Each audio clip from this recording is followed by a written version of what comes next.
Hey, what's going on, all you hustlers out there? Dr. Amir Baluch back with another episode on Side Hustle MD. Glad you could make it to this one. Might be one of your most important ones that you watch.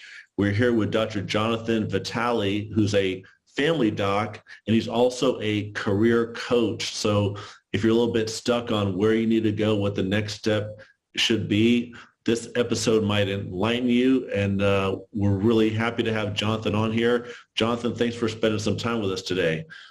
Thank you so much for having me. It's great to be here. Cool, man. Well, can you tell us a little bit about your story? Like, how did you even get into this field of, getting alternative careers? I mean, you're a family practice doctor. Isn't that good enough? Like, what prompted you to make some moves? Well, great question. I mean, I've always been very interested in a variety of things. So I've always wanted to be a doctor, but I've always had an interest in business, and I've always had an interest in health insurance. So when I was going through training, I always kept a close eye on what else was happening behind the scenes, like what was happening from the administrative level, what did the insurance process look like? When I got out of residency and I moved to New York City, I started practicing at an outpatient clinic, and I spent a few years doing that, your traditional physician life. And I felt burnt out pretty quickly, just basically seeing a bunch of patients all day, every day. I felt very underpaid. I felt underappreciated. I felt overworked, even though I was only working about 40 to 50 hours a week. And I would always think, well, who's making all this money off of me? The corporation that I worked for, or the large medical practice that I worked for.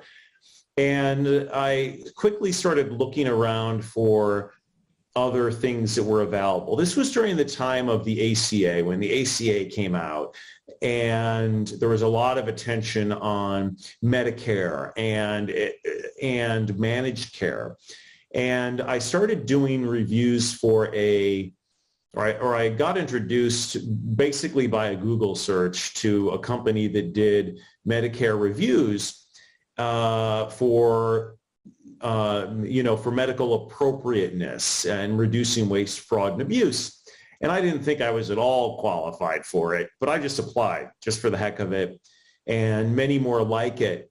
And for whatever reason, a strike of luck probably, I was hired. I think I was good at the interview, and they were interested in people who knew about Medicare, and I followed politics closely, and I was able to speak intelligently about it. And they flew me out for training, and I started working for this company for just 10 hours a week on the side. And after doing that, and it was easy work, it was fun work, it was very interesting. And I did it remotely on a computer. And after doing that for a few months, I was like, well, wait a minute, I'm making more money per hour at this job than I am at my regular clinical job. Could I do something like this full time? And I started looking around, learning about the world of utilization management and utilization review and how vast it is, and how there's so many opportunities out there for doctors. And that's how I got involved in it. I started applying to other jobs full-time as a full-time utilization review physician, and strike of luck again, after having applied to lots of these jobs and getting lots of rejections and lots of what I call ghosts. I just got no replies to a lot of them. I was lucky enough to get an interview at a small company that was just starting out, where they brought me on as a full-time medical director. And I was, it was funny because when they came to me with the initial salary, it was almost double what I was making as an outpatient family doc being employed. And, I had to kind of keep my poker face and as I asked for even more money, but anyways, that grew into working for a larger national insurance company that I work for now. Okay. And I specialize in the home health arena of home health Medicare Advantage plan reviews. And not only do I find the work very interesting, but what I love about it is not only am I compensated better, but I have a lot more time. right? I only work 40 hours a week, no calls, no weekends. I work with a great group of people, and I work not only with physicians, but also a lot of non-physicians, a lot of executives, and I see things from the other side, and I learn all about that. And it's such a better life, in my opinion. Between college and medical school, I got a master's degree in counseling because I was always interested in psychiatry. Okay. And I became a counselor, and that's kind of how I got involved in career coaching and coaching fellow physicians who are unhappy in their current life, who don't think they have any other special skill sets, who don't think they have any other experience that would give them a leg up to be involved in things like utilization management or things like pharma or media, medical media, things like that. And I started a Facebook group called Remote Careers for Physicians, which now is almost 10,000 physicians. It's a private Facebook group where we talk about all these remote non-clinical careers which are available. And the world is just so broad and vast, and it's such an exciting world to be a part of. And so that's kind of what got me to where I am today. Wow, very cool. So basically, you're making more money per hour, you have more free time, and you live in a little bit of a laptop lifestyle because you can do a lot of things from home. So absolutely. Great. Yeah. You know what? When I'm in the doctor's lounge, a lot of people ask me like, Amir, how are you doing all this stuff? Like, oh, Amir, I can't do what you do. I just know how to do this medicine thing, this one thing that I do every day. What would you say to somebody like that that's, they're trying to find maybe some type of an easier side hustle or any side hustle that they could get into, but they don't really have any experience. Like, what would you say to somebody like that? Yeah, there's a few things. That's a great point, Amir, because so many physicians are used to selling themselves short. They're used to being like, it's okay. I don't deserve any more money than that. Or it's okay. This is my only skill set, or my only skill set is seeing patients. They have to really broaden their minds as to what does that really entail. Physicians are great at a lot of things. They're great at documenting. They're great at writing. They're great at time management. They're great at being people-facing, customer service.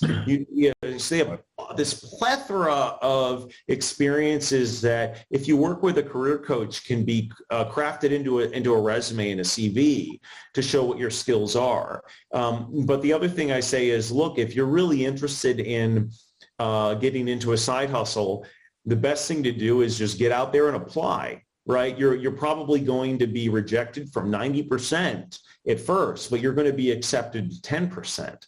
And physicians, and I think this is a very important point, physicians are very used to getting a job easily. Right? Like if you're a board certified, regular run-of-the-mill physician, you can get a job in the same week, probably. Right? You can get a clinical job sometimes the same day. But in the non-clinical world, it takes sometimes 6, 12, 18 months, and that's just normal in other careers. But in the physician career, physicians aren't used to that, so it takes a lot of persistence.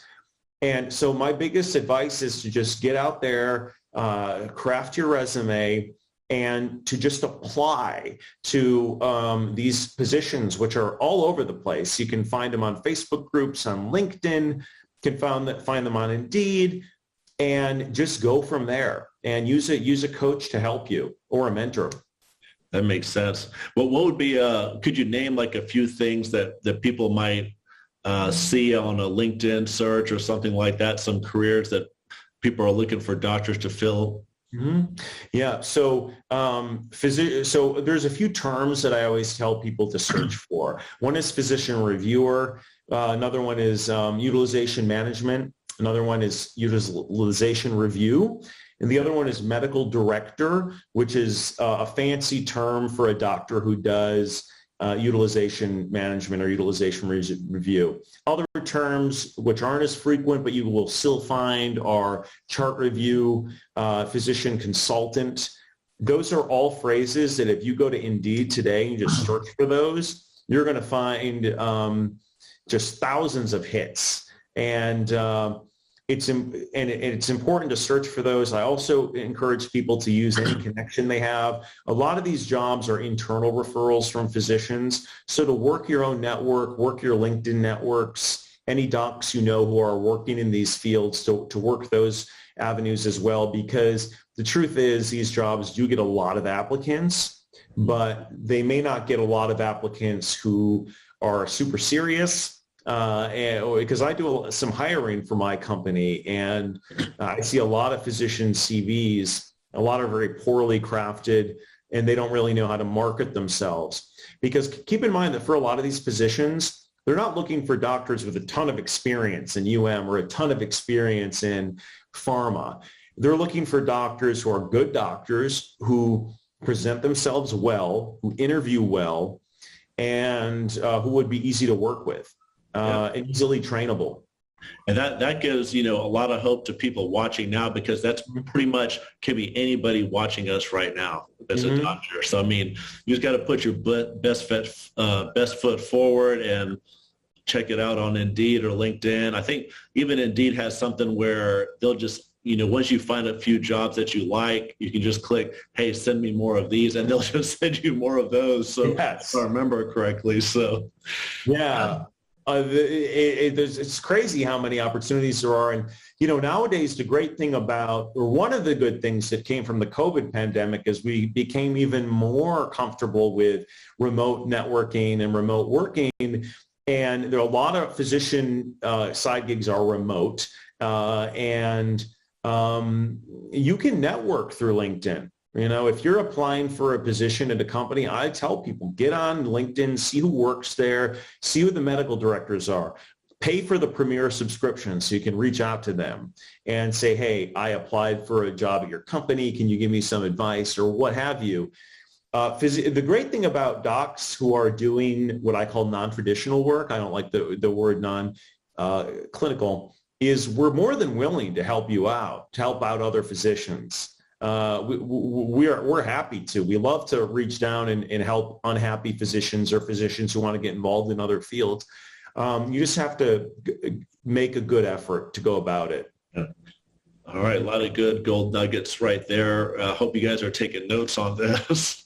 Now something, let's say somebody gets started in some type of a non-traditional career and they want to transition to full-time. What does that look like? Because that'll be another mental block. It's like, okay, maybe I could do something on the side, like 2 hours a week, 10 hours a week, something like that. What if they just want to blow this up and go full time? How does that work?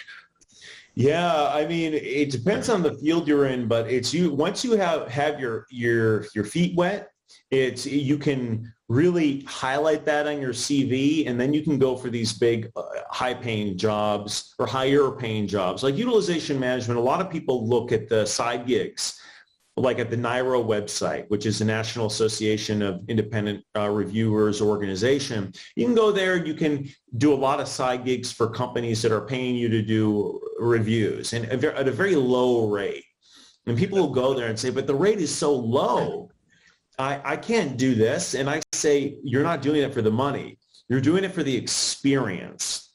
And once you have just a little bit of experience, I'm talking 6-12 months, you can put that on your CV, and then you can apply for the well-paying jobs. And the same is true for some other fields, like whether it's medical writing, that people may want to get into. Medical writing is a big one.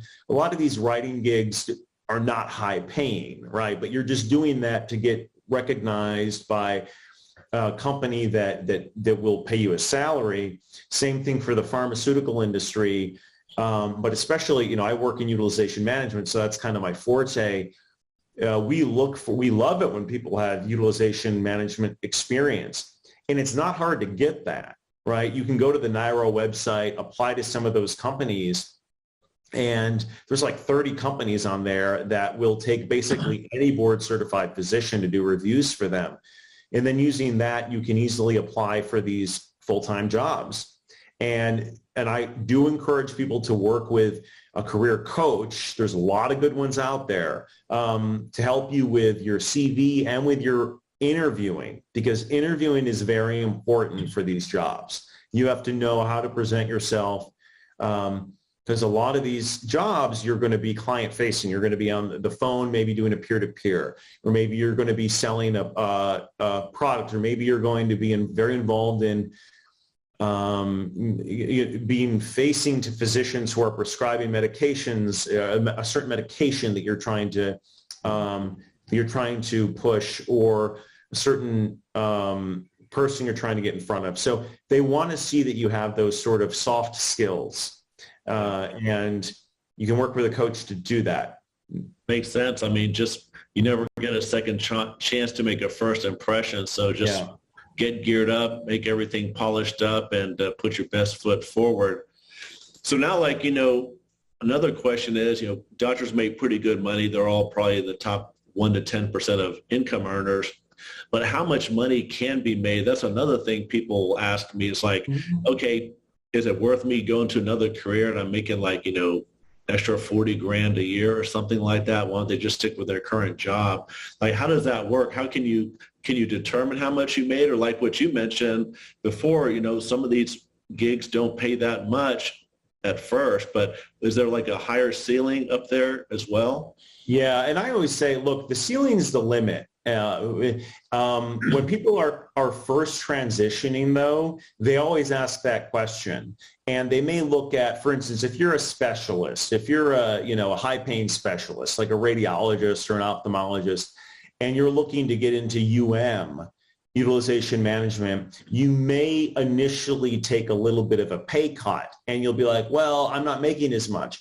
What I say is you really have to take a lot of things into consideration. One is you have a lot less liability, right? Secondly, you're working a lot less. You're going to be working 40 hours a week, and that's it. We're not talking about nights, weekends, anything like that.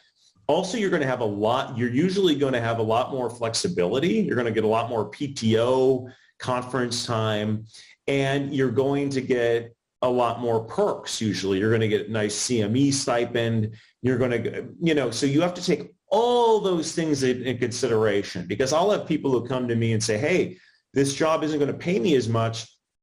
And they're working 80 hours a week at their regular job, and they haven't had a weekend off in months or whatever.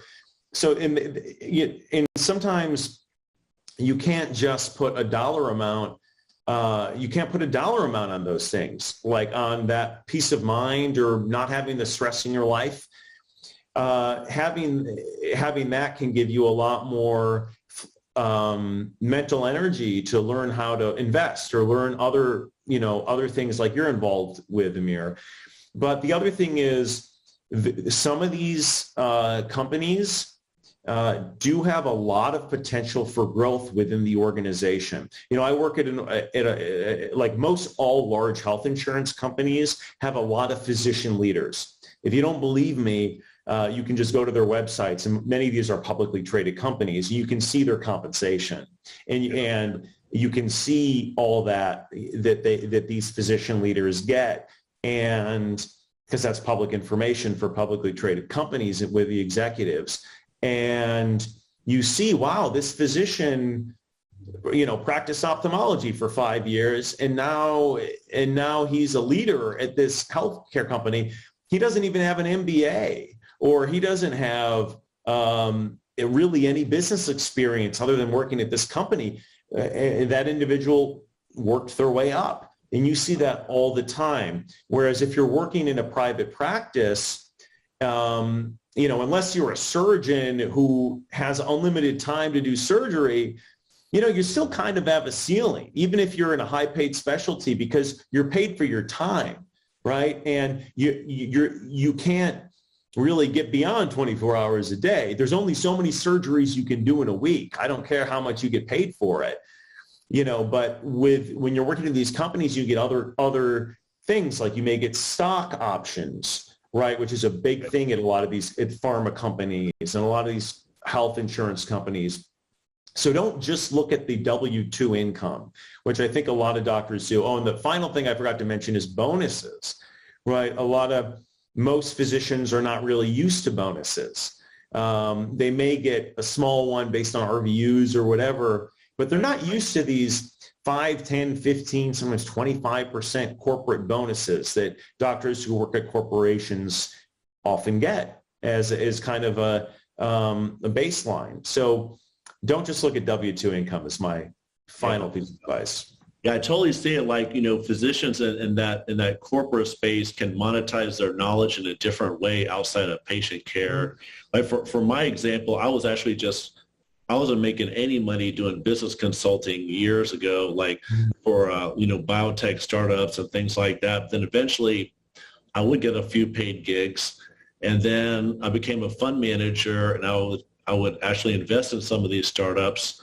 Now I'm a senior advisor to, about half a dozen of these companies. And now I'm also a consultant for some of them in exchange for equity. I don't take a salary. And then two of those companies are planning on going public in the next 2-3 years. So, just the ceiling, the sky is the limit, really. It's just how creative do you want to be, and how do you want to, monetize your knowledge that you have not only just as a physician, but all those other skill sets you're talking about. Like, do you have leadership skills? Do you have communication skills? Do you have a network of people you could bring to the table? So, all the stuff you're saying is very encouraging to doctors watching this.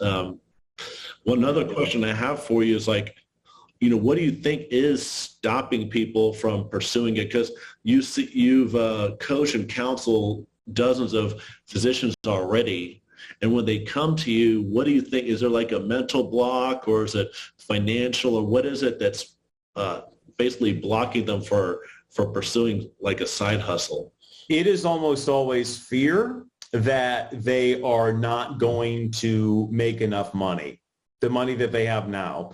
And what I tell doctors, and I think this is very important, is you shouldn't fear not making enough money by switching over. You should fear how much money you're not making by staying in your current life. Right. That's what I tell people. And I say, look, that's what you have to get. That's what you have to really believe. And I think that doing side hustles and dipping your toe in and seeing everything out there is a great way to convince yourself. And the other thing that you mentioned, Amir, which I think is very important, is this doesn't just happen overnight. People don't come to you and offer you large amounts of money overnight. You have to do a lot of work for free, right? You have to make a name for yourself. You have to use social media to your advantage, writing books, speaking at conferences, become known as an expert in your field, whatever that is. And then people will find you. And one thing that physicians are good at is we have a lot of patience, right? It's a lot of patience to go from college to being an attending, right? And a lot of people out there do not have that patience. They want to start a business today and have it be profitable tomorrow. Physicians understand that these things take time. They take years. And it's the same way with developing your income streams. As you were talking about, Amir, you've built up a lot of income streams. They didn't happen overnight. Right. Also, like, 1 or 2 decades in the making, so that's just how it is. Yeah. Yeah. And physicians have all these skill sets in them. They just have to trust themselves, get a mentor, get somebody to work with you, get a career coach. And there are so many great career coaches out there. And it's available. Just take that first step. Cool. Well, I like to end all these with a couple of action steps for people. Maybe, 1, 2, 3 action steps that people can even start tomorrow. What do you think, based on what we talked about, would be the top, 2 or 3 things people could actually do tomorrow to, take one step toward getting a side hustle?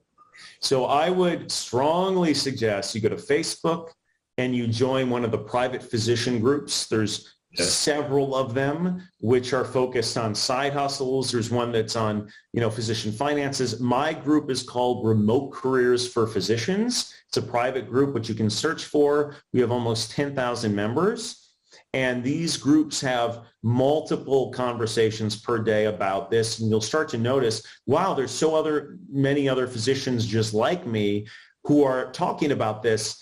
And that's a very easy thing to do that'll start building your confidence. You can also go to if you want personal coaching from somebody like me, you can always check out my website at drjonathan.com and make an appointment with me or contact me through there. I'm happy to work with you on your side hustles or career transitions, and just keep working those networks and reading and learning, and you will get there, and you have the support.